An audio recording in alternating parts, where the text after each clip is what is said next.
kami dari kelompok 8B Biokimia 2 yang beranggotakan saya Nuristi Herdadinanti dengan ujung NIM 042, Saya Sinta Amelia dengan ujung NIM 032. Saya Dela Sulastri dengan ujung NIM 026. Di sini kami akan membahas tentang siklus asam sitrat. Selamat menyaksikan. Tujuan mahasiswa mampu menunjukkan sikap tanggung jawab untuk memahami siklus asam sitrat. Materi singkat. Siklus asam sitrat atau siklus Krebs merupakan rangkaian reaksi biokimia yang terjadi di matriks mitokondria pada organisme eukariot dan sitosol pada organisme prokariot. Siklus ini berfungsi sebagai jalur metabolisme sentral untuk mengoksidasi asetil-CoA menjadi CO2 serta menghasilkan pembawa elektron berenergi tinggi berupa NADH dan VADH2 yang akan digunakan pada proses fosforisasi oksidatif. Bahan atau objek yang digunakan yaitu template PPT. Alat yang digunakan yaitu HP dan laptop untuk menulis naskah dan mengedit video. Prosedur proyek 1. Mempelajari dan memahami pokok bahasan mengenai siklus asam sitrat. 2. Menentukan objek yang akan diamati sesuai dengan materi siklus asam sitrat. 3. Persiapan dalam membuat video. 4. Perekaman video dimulai dari pembukaan, merekam objek yang diamati hingga penutup. 5. Pengeditan video hingga selesai. Pembahasan. Tahap awal, pembentukan substrat.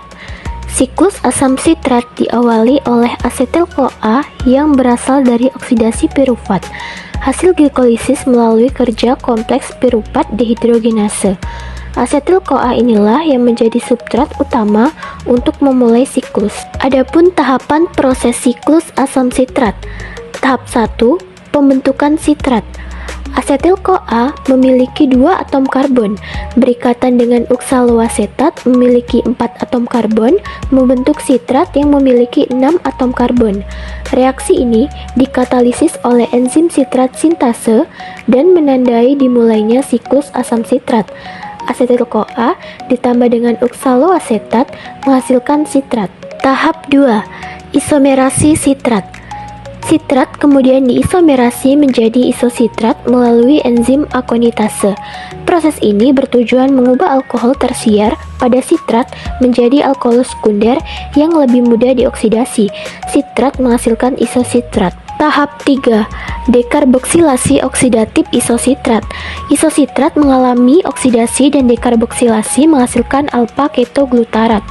Memiliki 5 atom karbon, karbon dioksida, dan NADH. Reaksi ini dikatalisis oleh isositrat dihidrogenase dan merupakan salah satu tahap penghasil energi.